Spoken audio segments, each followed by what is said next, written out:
Assalamualaikum warahmatullahi wabarakatuh. Om Swastiastu, Namo Buddhaya, dan salam kebajikan.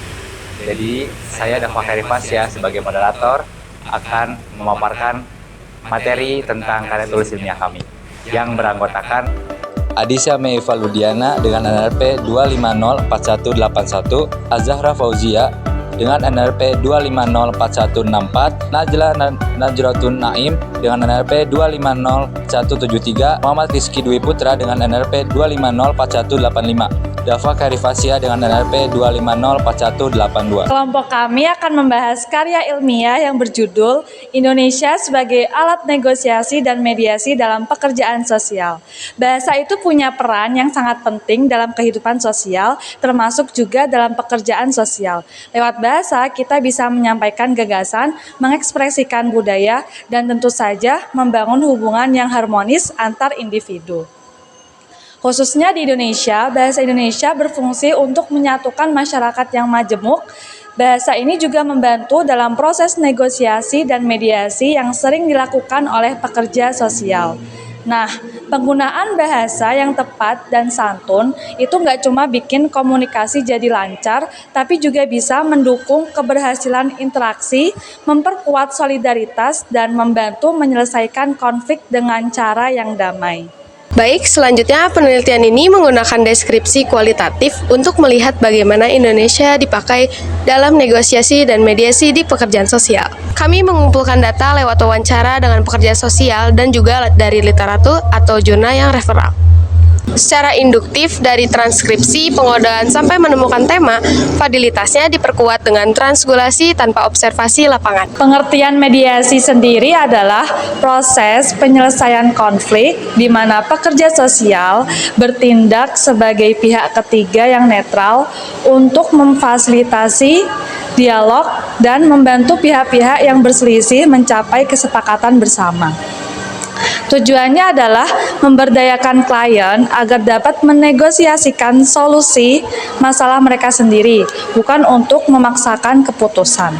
Peran pekerja sosial sebagai mediator adalah menyelesaikan konflik antar individu atau kelompok. Contohnya seperti yang pertama, memfasilitasi komunikasi, di mana pekerja sosial membantu para pihak berkomunikasi secara efektif dan terbuka tanpa ada yang ditutupi, serta memastikan mereka saling memahami perspektif satu sama lain.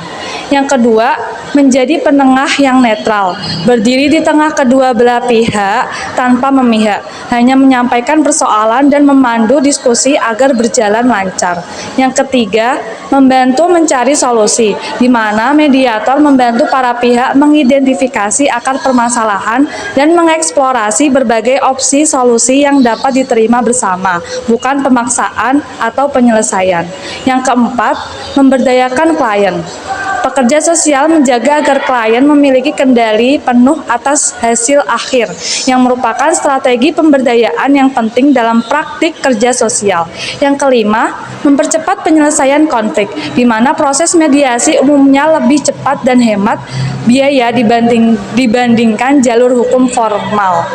Mediasi memiliki 3 prinsip, yakni sukarela, kerahasiaan, dan partisipasi aktif.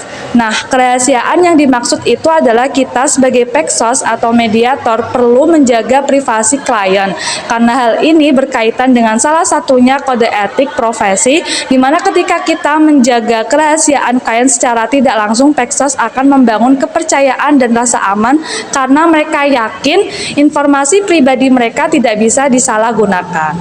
Baik, saya di sini akan menjelaskan tentang pengertian negosiasi dalam karya tulis ilmiah kami. Negosiasi adalah proses musyawarah langsung antara dua pihak atau lebih tanpa melibatkan pihak ketiga.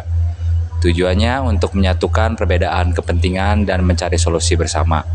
Dalam konteks pekerjaan sosial, negosiasi biasanya terjadi antara klien, lembaga, dan masyarakat.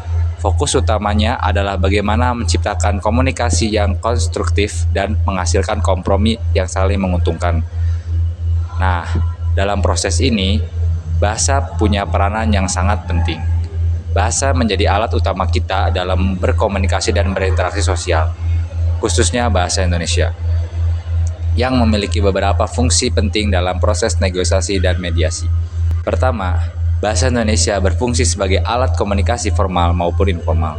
Kedua, sebagai alat netralitas dan kesetaraan, karena semua pihak bisa merasa setara tanpa adanya perbedaan status sosial. Dan yang ketiga, sebagai alat penyelesaian konflik sosial dan budaya, karena bahasa yang baik dapat menenangkan suasana dan membuka ruang dialog yang lebih damai. Selain itu, menurut Carl Rogers tahun 2019, seorang konselor atau pekerja sosial juga perlu memiliki 3 kemampuan penting dalam berkomunikasi. Yang pertama adalah kongruensi, yaitu kemampuan untuk bersikap tulus dan jujur dalam komunikasi. Yang kedua adalah empati, yaitu memahami perasaan dan sudut pandang klien. Dan yang ketiga adalah penerimaan tanpa syarat, artinya menerima klien apa adanya tanpa menghakimi. Hasil dari wawancara yang telah kami lakukan, bahasa Indonesia punya peran besar dalam mempermudah komunikasi dua arah antara mediator dengan klien. Dengan bahasa Indonesia yang baik dan jelas, proses mediasi bisa berjalan lebih baik, nyaman, dan terbuka membantu kedua pihak mengambil keputusan bersama. Selain itu, bahasa juga menjadi alat untuk mencapai kesepakatan. Melalui penggunaan bahasa yang tepat, mediator dapat membantu menemukan titik temu, mendorong keterbukaan, serta mempercepat tercapainya tujuan bersama. Seorang mediator juga harus tetap netral dalam berkomunikasi. Caranya dengan memakai kata-kata yang tidak berpihak, berbicara dengan intonasi yang tenang, dan menunjukkan sikap tubuh yang terbuka, serta ekspresi yang ramah. Namun dalam praktiknya ada beberapa tantangan. Misalnya, klien yang kurang fasih berbahasa Indonesia formal, perbedaan dialek atau budaya yang bisa menimbulkan salah paham, dan penggunaan bahasa yang terlalu teknis hingga sulit dipahami. Untuk mengatasinya, mediator perlu terus melatih kemampuan berbahasa, menggunakan kaidah yang sesuai KBBI, berlatih melalui simulasi mediasi, menumbuhkan empati dan kesadaran budaya, serta melakukan refleksi setelah berkomunikasi. Bahasa berperan penting sebagai alat komunikasi sekaligus cerminan budaya, identitas, dan nilai sosial. Dalam masyarakat Indonesia yang menjemuk, kemampuan berbahasa Indonesia yang baik membantu menjaga keharmonisan dan mempererat hubungan antar suku. Pekerja sosial perlu berbahasa secara santun dan empatik untuk membangun kepercayaan dan menyelesaikan konflik.